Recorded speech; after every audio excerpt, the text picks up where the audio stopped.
नमस्कार गुरुभक्तांनो. श्री गुरुचरित्र कथासारमधील अध्याय 37 ऐकल्याने व वाचल्याने व्यवहार ज्ञान वाढेल आणि गृहस्थाश्रमात सुख लाभेल. ज्ञान केवळ ग्रंथांमधून मिळत नाही, तर संसारात योग्य वेळी योग्य निर्णय घेता येणे, माणसांना ओळखता येणे आणि परिस्थितीनुसार योग्य वागता येणे हे जीवनातील मोठे ज्ञान आहे. हे सर्व मिळवण्यासाठी ऐका गुरुचरित्रातील हा 37वा अध्याय. तर ऐका गृहस्थाश्रमातील आचारधर्म. श्री गणेशाय नमः. नामधारक सिद्धाला म्हणाला, हे मुने. त्यानंतर श्री गुरु नृसिंह सरस्वती स्वामी महाराजांनी त्या विप्राला आणखी काय सांगितले? सिद्ध म्हणाला, त्यानंतर श्री गुरूंनी त्याला ब्राह्मणाने गृहस्थाश्रमात कसे आचरण ठेवावे त्यावर सविस्तर निरूपण केले. त्याविषयी थोडक्यात सांगतो, ऐक. ब्राह्मणाने गृहस्थाश्रमात असताना आपल्या घरात जळणाची लाकडे, दिव्यमणी, तूप, तीळ, कृष्णाजीन, लोकरीची वस्त्रे व काळे मांजर या गोष्टी संग्रही ठेवाव्यात. सारस पक्षी व धेनू पाळावी. त्याच्या गृहात स्वतंत्र देवघर असावे. देवपूजेचे सर्व साहित्य असावे. देवघर स्वच्छ असावे. तेथे रांगोळी घालावी. उत्तम आसनावर बसून घरातील देवांची भावभक्तीने नित्य पूजा करावी. उदक, अग्नी, मानस, सूर्य, प्रतिमा, यज्ञ, धेनू, ब्राह्मण, गुरु, शालिग्राम ही सर्व विष्णूची अधिष्ठाने आहेत. त्यांची गुरुच्या आज्ञेनुसार विधियुक्त पूजा करावी.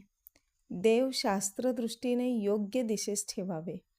श्री गुरूंनी त्या ब्राह्मणाला प्राणायाम, अंगन्यास, ध्यान, देवपूजेच्या साहित्याची मांडणी, आवाहन, अभिषेक, मंत्रोच्चार यासह षोडशोपचारे पूजन कसे करावे याचा सर्व विधी नीट समजावून सांगितला.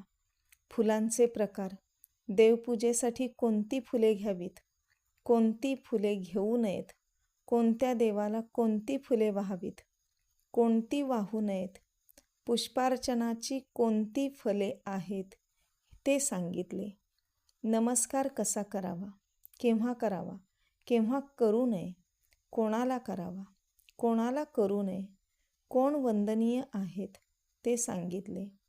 देवाला कसे संतुष्ट करावे, देवाची प्रार्थना कशी करावी, पूजा विसर्जन कसे करावे ते सांगितले.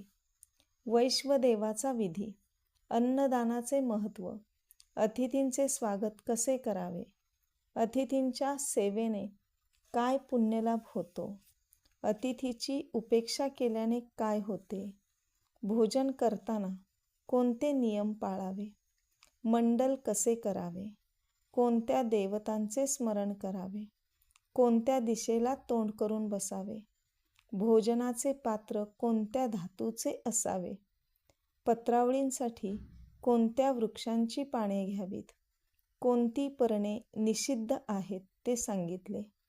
मग आपोषण, चित्राहुती, प्राणाहुती, मौन याविषयी सांगून कसे जेवावे, किती वेळात जेवावे, जेवताना किती घास घ्यावेत, घास किती मोठा असावा, कोणाच्या संगतीत जेवावे, जेवताना कसे बसावे, कसे बसू नये, कोणत्या स्थानी जेवू नये, जानवे कसे ठेवावे, अन्न उष्टे कधी होते, जेवताना दीप का प्रदीप्त ठेवावा, स्वस्त्रीसाठी अन्न अवशिष्ट न ठेवल्यास कसा दोष लागतो यावर यथार्थ विवेचन केले.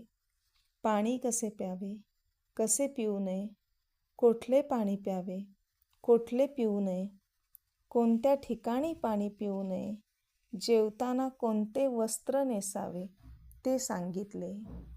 जेवल्यावर आधी चूळ भरावी, मग हात धुवावे, मुख प्रक्षालन करावे, दात घासावे असा क्रम सांगितला.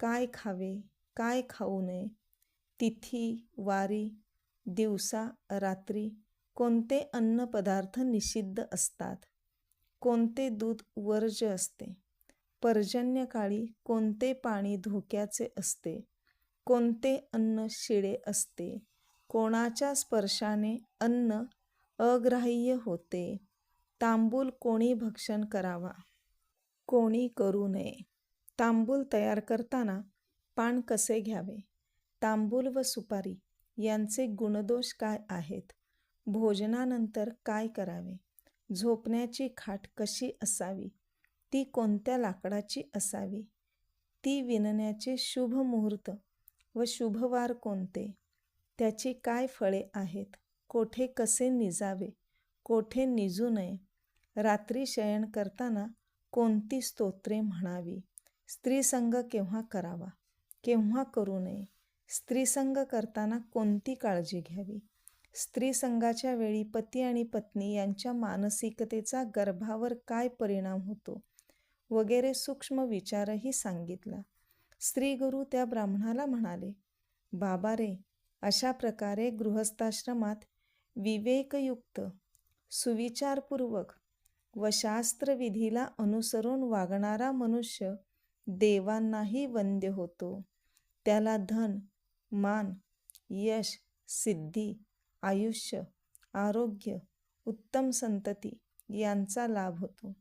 ते ऐकून ब्राह्मणाने श्रीगुरूंचे कृतज्ञतेने पाय धरले व म्हणाला, स्वामी, आपण खरोखरच उद्धारकर्ते आहात. आपण मला ज्ञान दिले, माझे अज्ञान दूर केले, मी धन्य झालो. यापुढेही अशीच कृपादृष्टी ठेवा. तो त्याचा मनोभाव जाणून श्रीगुरू अतिशय प्रसन्न झाले. त्यांनी त्याला आशीर्वाद दिला. विप्रा, आता तुला भिक्षा मागावी लागणार नाही.